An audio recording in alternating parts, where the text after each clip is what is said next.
Special Education Unit GESS, though the head teacher refused to admit 6-year-old at Wenchi Methodist B Primary School was wrong. The District Education Office will have to receive a complaint of the girl's plight so they can assist. We'll be finding out from the District Education Office. Nigerian government is seeking intelligence cooperation from neighboring countries and the international community to help tackle Islamist militant group Boko Haram.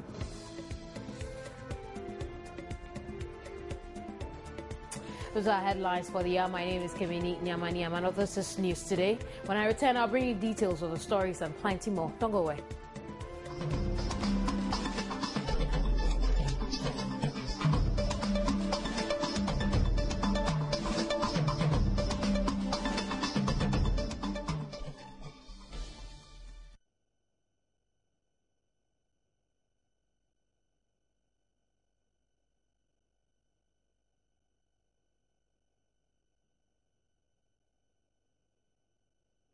Hello again, this is News Today. Now, a 6-year-old at Wenchi has been denied access to education because she cannot walk. The assistant headmistress of Wenchi Methodist B Primary School told Joy News she only admits active children. Jojo Kobina reports that the girl's rejection from school has left her family broken. Alberta is not a happy woman. All emotions she had bottled up for some time finally let loose. She is hurt. Her daughter was denied education because of her physical disability. Her 6-year-old daughter's crime was that she cannot walk. Alberta brings out a school uniform she sold for the daughter and tells me her investment is now a waste. See? I'm around your area.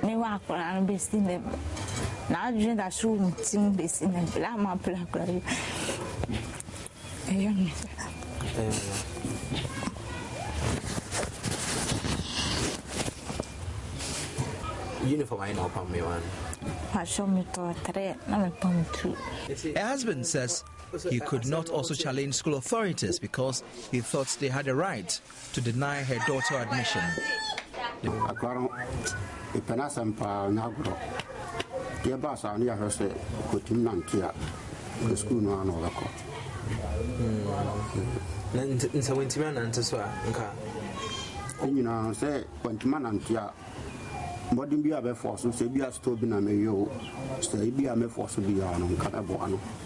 parents have since been trying to find solutions to make their daughter walk, including buying her crutches. But little Mabna will walk in her own time. She crawls to get to wherever she wants to go and never fails to smile. We followed up at the Methodist B Primary School in Wenchi to get a reaction from the school. The teachers confirmed they indeed denied the girl admission. The assistant headmistress also confirmed the child was not admitted because she could not walk. She gave many reasons why the child could not be admitted. You can't sit for a long time, and you can't hold anything to look at. Let me see. You can't hold a pencil, a chalk, and anything to write. And he has got a hand. Then we have a hand which can hold something. The hand cannot hold a chalk, cannot hold a pencil, a chalk. Now that I've seen that, because I haven't seen her, and I don't know anything about her. Yes. Black. The child has never been to. No, she can't. She can't stand. Hey, no, but if she can't stand, how can you admit her in this public school? No, she has to attend a special school. I think Bechem or no, Bechem is for people. A deaf school. Yeah, but the child is not in a deaf school. So why do you take the child to a deaf school? When the child is it because the child cannot walk? If he cannot walk, how can he come to school? He wants children who are active. He can play. He can do other active things. No. And talk. Can this girl, if I ask her to speak, pronounce something on the word? How can he pronounce something? But Mabna crawls to join other children and actively plays with them. she keeps a smile, caring less about the discrimination around her. The Wenchi Municipal Education Office says the attention has not been drawn to the situation. I'm currently at the Wenchi Municipal Education Office, and the Ghana Education Service mission statement is here, and it's very pronounced. I'd like to read it.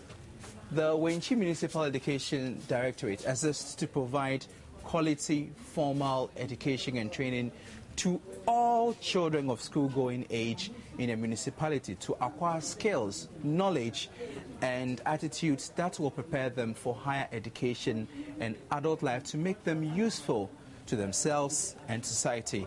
So one wonders why little Mabna will be denied education on the grounds that she cannot walk. For now, the girl is out of school, but she's enthusiastic to join other children. Article 25 of Ghana's Constitution grants children the right to education. Section 8 of the Children's Act also states that no child should be denied access to education, a right Mabna is seeking to enjoy. Jojo Kobno, Joy News. Ankara Chumesi is HR Wenchi Municipal Education. He's joined me over the telephone. Hello, Ankara. We have lost him there, but what we'll do is we'll try and raise him over the telephone and we'll discuss this matter with him. However, I spoke earlier with Thomas Patrick Ota, who is Deputy Director, Special Education Unit of the Ghana Education Service. And he told me that though the head teacher's action was wrong, the District Education Office will have to receive a complaint of the girl's plight so they can assist. It becomes difficult because we want her to go to school, but is now not mobile. Mobility has become a problem. She has become physically challenged. When we have a district education directorate and there's a special education officer attached to the district office, I think the parents should approach the special education officer at Wenchi District Education Office and sort things out. If the district should be able to provide a wheelchair or some benevolent society, unless we identify those who are in need, then we apply for supply. There is a special education officer at Wenchi District Education Office. The matter can be resolved at that place. No head teacher can refuse an admission of a child who is physically challenged or otherwise. So it is for the head teacher, headmistress, to admit Mabna. So if there's an impediment, the matter can be reported to the District Education Office.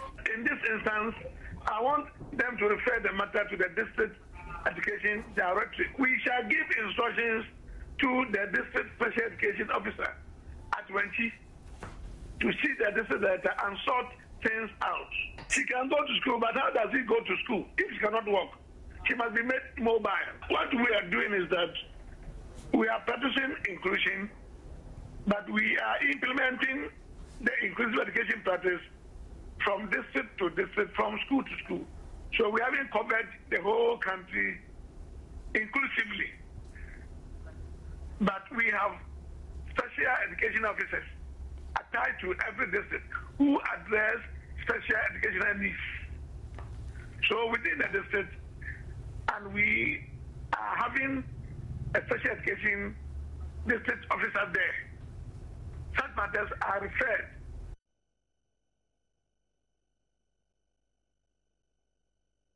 Let's get to Wenchi now and find out if it's got to the notice of the education office. Joining us over the telephone is Ankara Chumesi. He's HR for the Wenchi Municipal Education.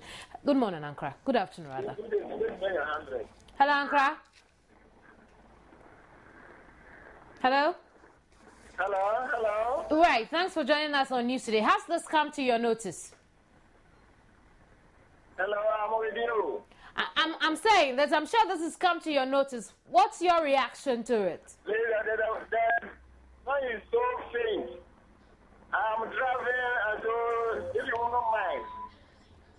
Right, I would raise Ankara over the telephone soon. But let's move on to something else. And the former rector of the Ghana Institute of Management and Public Administration has urged government not only to undertake parade to mark Ghana's Independence Day. And according to Professor Stephen Adair, government should consider honoring its patriotic heroes. He made this remark during an interview with Joynews.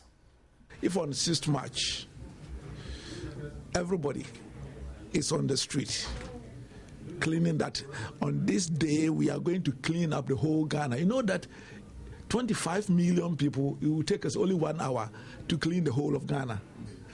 And then thereafter, not to make it dirty again. Thereafter. And this is what, this is what you do for people to feel that, hey, we are a people, because we can fix Ghana by ourselves. I don't want the president has just given a state of the nation address. What is he going to say on the 6th March? But all the ministers, all the MPs, let us go to our villages. Let us make it a day of, there are so many things we can do in order to. So I think that focusing on the Accra, the military, and other things, it has got its own goodness. So what I'm saying is that we must go beyond just the ceremonial, and I believe that we should have some practical ways of celebrating our independence. And one of them is discipline, cleaning our environment. We must also bring out our heroes. The heroes, I'm not talking about only those who are dead, but contemporary young people.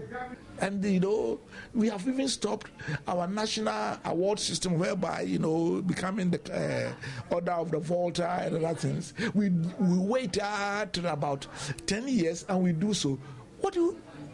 Why, since this government came to power, there's not one Ghanaian who has been recognized as a patriot in this land? And you want Ghanaians to be patriotic? And I believe, I'm not in government and that, so I don't know them, but they know in Ghana, the soldiers who have made it, the journalists who have made it, the businessmen who have made it, the farmers. Well, at least we do the Farmers' Day because it was started, it became a tradition. We should use this moment to honor and acknowledge what we want to see in Ghanaians, and not just a route march and soldiers passing and the president taking the salute. Let's do some politics now. The New Patriotic Party will on April 12, 2014 hold this National Delegates Congress in Tamale in the Northern Region to elect new national executives. Lawyer Yawa Boabeng Asamoah is an aspirant to unseat Kojo Uzuefri as General Secretary. Also competing for the position is Captain retired Nkrabea Efadate. Now, come April 12, delegates from across the country will decide who becomes the chief scribe of the New Patriotic Party. Well, I have with me lawyer Boabeng Asamoah in the studio. We'll talk briefly on his bid for the general secretaryship of the party. Thank you very much for joining us. Thank you for having me. Why should delegates come for you? Because at this point in time in the political history of the New Patriotic Party, I'm the most appropriate person to be in the office of the General Secretary. First, because the thing that confronts us most is the ability to unite the key forces at the NPP's disposal, the power of its finance, the power of its manpower, the power of its intelligence. And I believe, with me in the center as a catalyst, these things will come together. I see myself now, and the delegates believe I'm an honest broker who can bring all the groups in the party together for us to focus on the single most important thing at stake, fighting a sound election. A lot of times, most of the aspirants have spoken about unity, and everybody wants to do something to make sure that the party is united. What's your plan?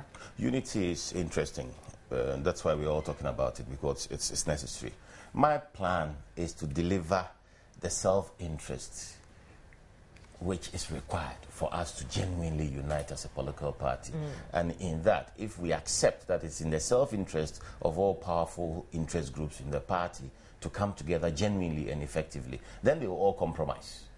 They'll compromise their positions and come together. There must be an incentive to coming together. When we say we need unity, it doesn't mean our party is broken up. We're all in there, but what it means is that we need to motivate ourselves to go back to supporting a specific candidate once we pick that candidate at Congress, without reservation. constructively with all that we have at our disposal. And forging that kind of united constructive force is where I have an advantage, because I happen to be one who has worked for the party for so long. I happen to be one who has worked for the party for so long, not just for the party, but in the sense that I am intimately acquainted with all the interest groups, and I'm in a position to push this unity agenda because I have done it before. I'm sure Kojo Usofri, Sir John will also say same, but what makes you different from him? Because he's occupying the position now. Because in 2010, I advocated that kind of unity. I felt that coming out of power, we appeared to be giving prominence to individuals more than the party. And the unity I advocated in 2010 when I ran for General Secretary was a unity focused on bringing up the party as superior to individuals. And that's the same thing I'm talking about now, where instead of building a personality cult, instead of building a belief in individuals as being bigger than the party, we come round to the basic concept that the party is supreme and superior, and all of us are subservient to the party. But that at any point in time, once we decide on a leader, then the party will rally around that leader and take the leader forward. And that is where I stand out, because I have insisted and advocated that in spite of the leadership, the party must be bigger than all of us. That is the difference. I see come April 12, you'd converge internally. Yes. And you'll be hoping that delegates vote for you. I'll just give you some 30 seconds to speak to your delegates. Well, I've been going around the country. Many delegates believe that this is the right time for me to step in and do a good job of work for them. I am yet to visit some 4 regions, and I am hoping that when I get there, what I've already said in the other regions I've visited would be ahead of me. I'm saying delegates should be confident, delegates should be bold, and delegates should make the necessary changes which will push our party into a new era. All right, thank you very much. Thank you. Lawyer Yao Boabenya Samoa is aspiring for General Secretaryship, General Secretaryship of the New Patriotic Party. Let's move on to something else. And a group calling itself Friends of Agudakwi is urging the former minister to take up the mantle of national chairmanship position of the National Democratic Congress to rebrand, re-strategize and reorganize the party to meet current political dispensation. According to the group, Dan Abudakwi has a vast experience to introduce pragmatic programs to turn the fortunes of the party. Mahmoud Mohammed Nuruddin reports.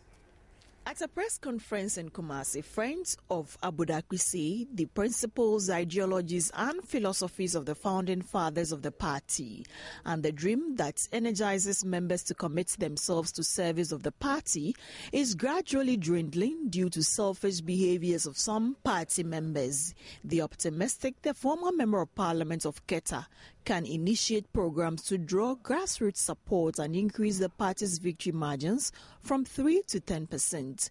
Ashanti Regional Coordinator of the group, Otu Samuel, believes that Dan Abudakwi understands the party's ideologies and can build the capacity of its members to meet the changing trend of political system in the country.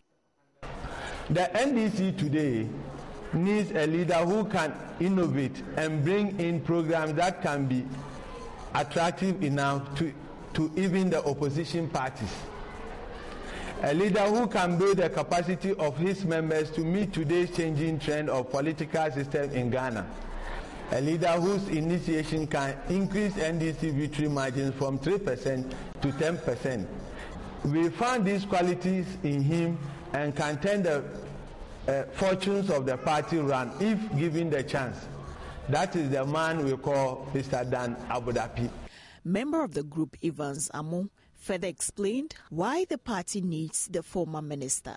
My business was the economic minister went to, but was by then the trade minister. He came awarded. So I've known him for some times now, and I follow his track record from the PNDC to NDC, a minister in PNDC and NDC. The effort, the transformation. You see, the Ghana, nobody can say Ghana has not been transformed. Ghana wasn't like this. Ghana has changed from one level to another. And we should appreciate it. This is done by certain people. This innovation, these changes that we see were done by certain people. Some people, innovation, their initiation that have brought our country to this level. And this man was part of it. The chairman of the Lands and Forestry Select Committee in Parliament has urged government to pump money into the development of the Shire Hill Resource Reserve. The development project of the reserve requires about $10 million to complete. And according to Executive Director of the Wildlife Division of the Forestry Commission, this was revealed as the familiarization tour of the Select Committee to the Shire Hills Reserve to ascertain its economical viability. The Shire Hills Resource Reserve receives about 15,000 visitors each year, and it is the third in terms of revenue generation in the protected wildlife areas. The primary challenge facing the reserve is the security of the wildlife. Some of the animals that stray into town are either knocked down by vehicles or killed by poachers. The fencing, the entire 33 kilometers, we're estimating about $4.7 million. It is our hope that every year we will put it in our budget, and perhaps this is where we will need your support, that you also help us by approving for us, so that within the next 5 years, if we can secure the fencing.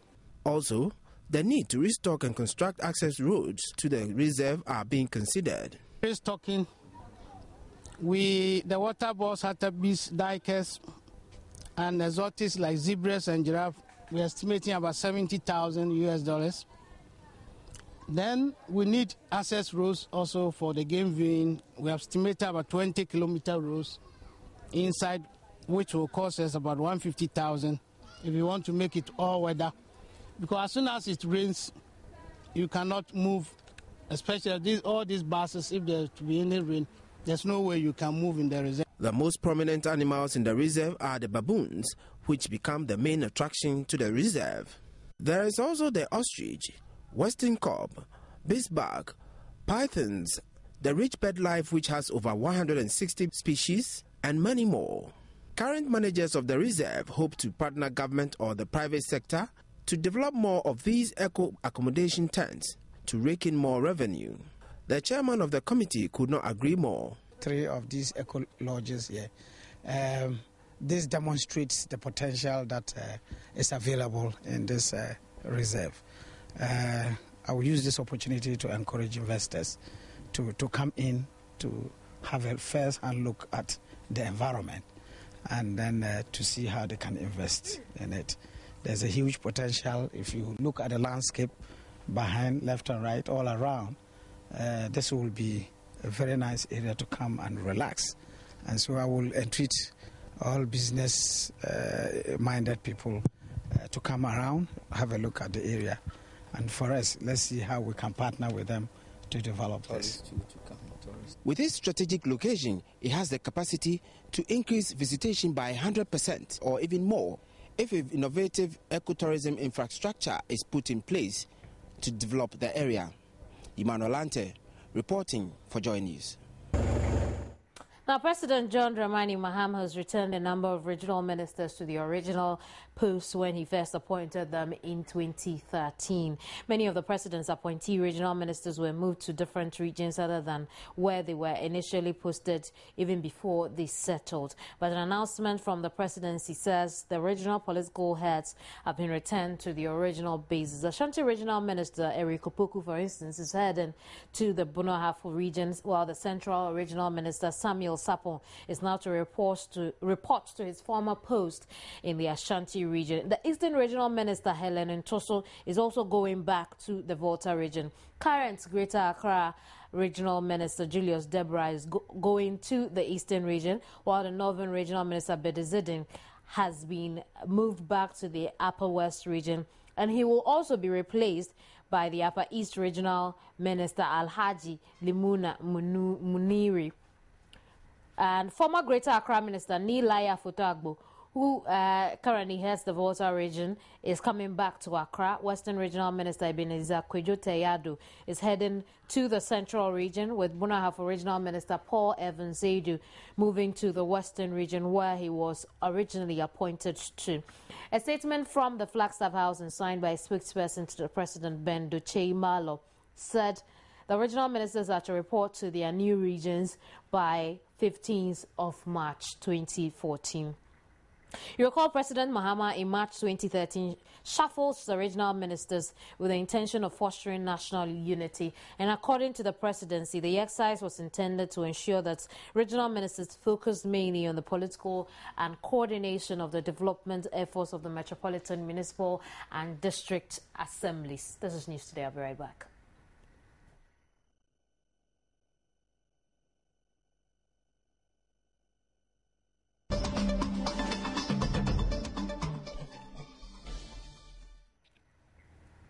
I'm glad you could stay on. Now, gold production declined by 15% from 4.3 million ounces in 2012 to 3.9 million by end of 2013.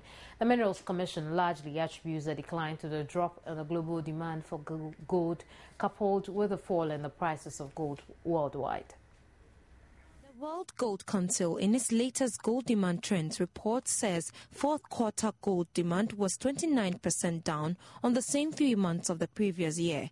It placed full year 2013 gold demand at 3,756 tons, valued at $170 billion, and down from 4,415 tons in the previous year. The Ghanaian economy, which is notably the 9th largest producer of gold in the world, has also had its fair share of the impacts, dropping in production by 15%. In terms that you have a very strong American economy, gold prices, by the way, I mean, because if people will see it as a safer place to invest rather than to invest in gold, or to invest in gold as a store of value. But where while the economy is very weak, then probably gold becomes safer place to really invest, or if people might buy gold to but to actually store. The fact of the matter is that as the price drops, definitely, I mean, if production does not drop as well, the net effect is that the revenue that accrues to government would also drop. Gold prices remain volatile, dropping from an average $1,411 per ounce last year to $1,270 per ounce in the last 2 months in 2014. The Minerals Commission, however, believes the country will have to diversify to export more minerals other than gold, owing to the unpredictable nature of global gold prices. I think that in addition to even the minerals that we do mine now, there is the potential to add value to what we produce. In adding value, what you do is that you are having a downstream beneficiation of the minerals. For example, we have iron ore deposits in the country which are not being mined yet, and we have manganese which is being mined. If you should be able to, those two minerals are ideal for the production of ferromanganese, which is used in the steel industry for example. So it's not good enough to just produce the minerals and to export them. We should be able to create the environment for the private sector to be able to, go beyond just the production and then go into value addition, and now also having to ensure that the mining sector does not become an enclave on its own, but it's actually have linkages with other sectors of the economy. Ghana, meanwhile, produced 148,623 carats of diamonds, 802,897 metric tons of bauxite, and 1.4 million metric tons of manganese in 2013. Government revenue also realized over 580 million cedis corporate taxes from mining companies and mineral royalties worth over 364 million cedis. Abigail Adumakwenchi for Joy News. China's manufacturing sector contracted in February, according to a new report. Now, the HSBC Purchasing Managers Index, which measures activity in smaller factories, fell to 48.5 in February from 49.5 in January, with Chinese New Year possible factor. China's official PMI, which was released on Saturday and measures activity in big factories, fell to an 8-month low in February of 50.2 from 50.5 in January. A reading above 50 indicates expansion. Manufacturing is the key driver of China's growth. Expectations for the official PMI survey were for a reading of 50.1, while the HSBC reading came in as expected, marking the third straight monthly decline and a 7-month low.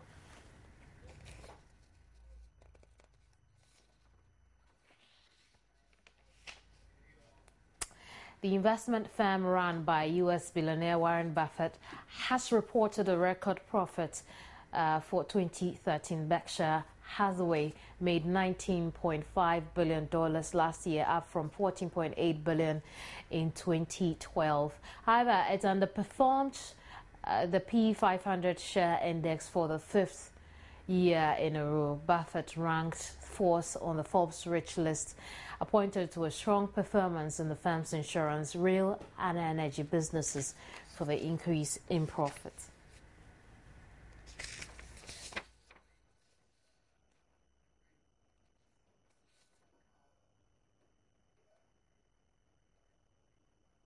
That's it for business. We'll do some sports after this. It's brought to you by Cowbell. Let's do some sports now. And Cristiano Ronaldo came to Real Madrid's rescue in a thrilling Madrid derby as the Liga leaders drew 2-2 with Atletico Madrid at the Vicente Calderón.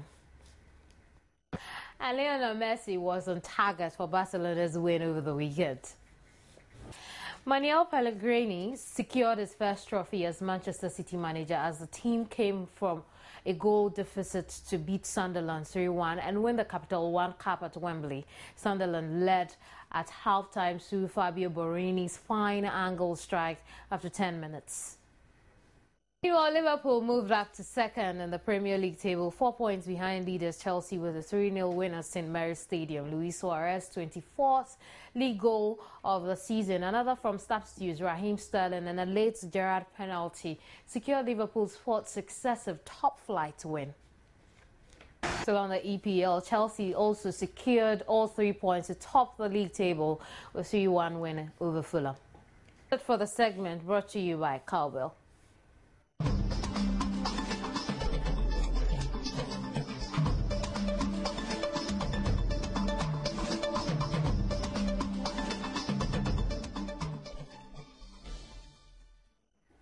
I'm glad you stayed on. Now, a neighbor of South African athlete Oscar Pistorius has told a court in Pretoria that she was awoken by a woman's terrible screams in the early hours of 14 February 2013.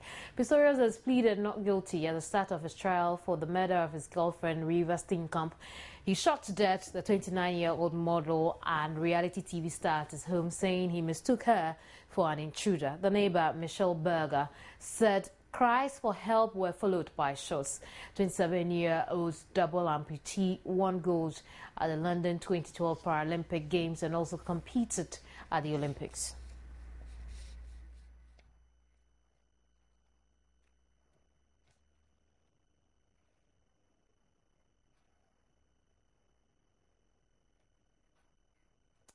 Neighboring Nigeria, the government is seeking intelligence cooperation from neighboring countries and the international community to help defeat terrorist activities carried out by the Islamic militant group Boko Haram. The move, according to Ruben Abati, an advisor to President Goodluck Jonathan, follows an upsurge in violence in parts of the country. Suspected militants have shot dead at least 39 people in an attack on a village in northeastern Nigeria. The attackers, believed to be from the Boko Haram group, destroyed the entire village of Mainok, about 50 kilometers or 30 miles west of the city of Maiduguri. The incident took place late on Saturday, hours after 2 bomb blasts killed at least 50 people in Maiduguri.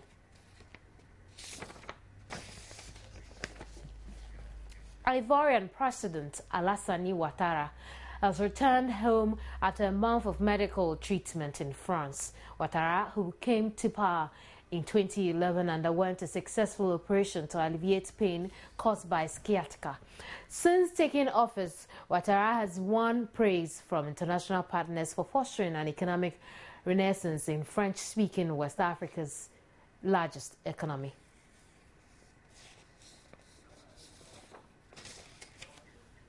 We stay on the continent. The United States has accused both sides in South Sudan's violent political conflict, which has seen thousands killed and hundreds of thousands displaced since mid-December, of engaging in human rights abuses. The accusations came in the State Department's annual country reports on human rights practices, which was released this week in Washington. A power struggle within South Sudan's ruling party, the Sudan People's Liberation Movement, turned into an armed conflict starting in the capital city, Juba, on December 15.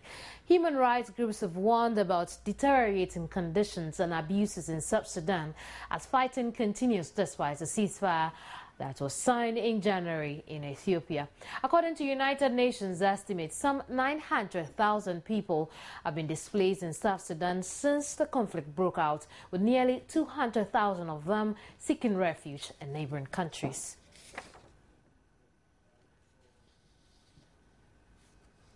G8 partners have condemned Moscow's military buildup in Ukraine amid fresh diplomatic efforts to avert a dangerous escalation of the crisis. The world's 7 major industrialized powers have also suspended preparations for the G8 summit to be held in June in Sochi. The G7 of Canada, France, Germany, Italy, Japan, the UK and the US urge Russia to hold talks with Ukraine to address any human rights or security concerns it had. Ukraine's interim government has accused Russia of having declared war and has ordered the mobilization of its armed forces. Meanwhile, European Union foreign ministers are due to meet in an emergency session in Brussels. The moves come as Russian military forces continue to strengthen their grip on the Crimean Peninsula.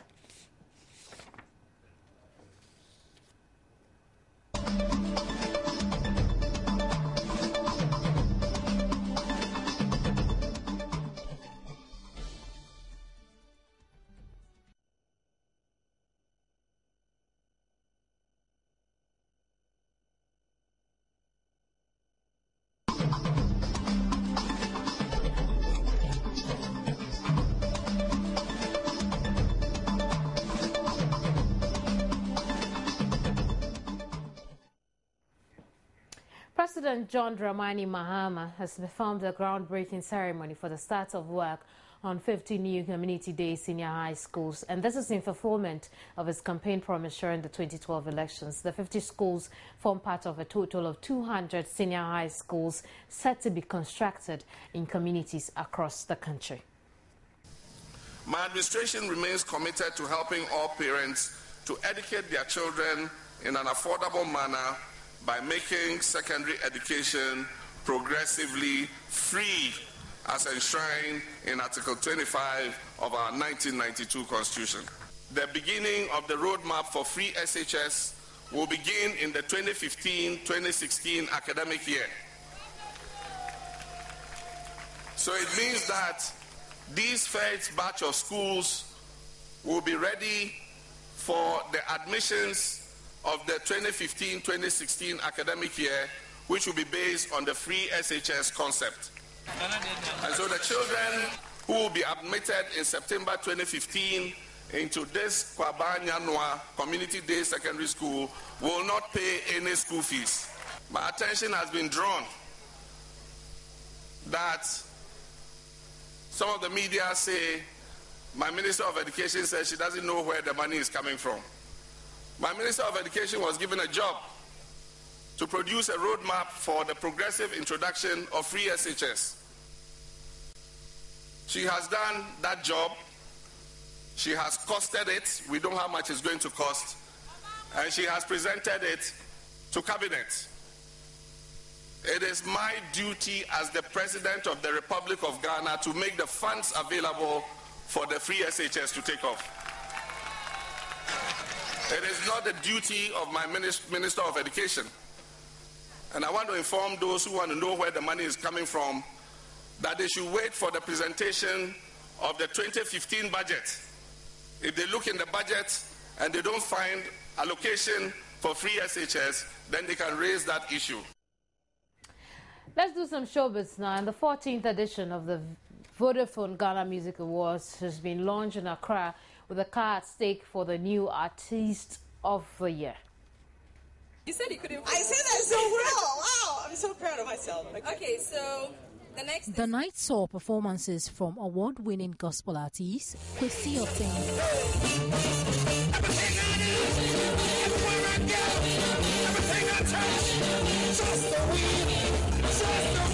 former Icon winner Noella. I need a man to rock my body. A big strong man to rock my body. Some of the nominees shared their excitement and are hopeful to winning come June. The name is Akwabo, and I have been nominated for Record of the Year and then New Artist of the Year. I feel great because it hasn't been easy, but God on my side, I've been able to pull through, and I'm hoping that you fans vote and then get me out there because I'm not yet to disappoint. I'm going to go far. So thank you a lot, and God bless you all. We thank God Almighty for bringing us this far. At least hard work has really paid off, and we have nothing much to say than to be grateful to everybody who has been able to help grow the brand D2. Meanwhile, Ghanaians are being advised to vote for their favorite artists to help them win in their various categories. And it was an Oscar weekend. Historical drama 12 Years a Slave has won Best Picture at the 86th Academy Awards, while space drama Gravity won the lion's share of awards. Gravity's Alfonso Cuarón became the first Latino to win the Best Director award, adding to the film's 6 Oscars for technical achievement. Cate Blanchett was named Best Actress for her portrayal of the heroine in Woody Allen's Jasmine. Matthew McConaughey won the Best Actor Oscar for Dallas Buyers Club. It is the second consecutive year the Best Director and Best Picture prize have been awarded to different films.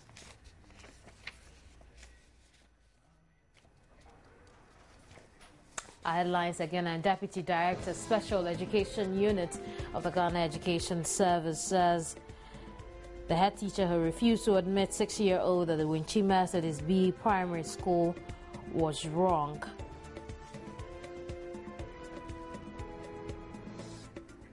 Nigerian government is seeking intelligence cooperation from neighboring countries and the international community to help tackle Islamist militant group Boko Haram.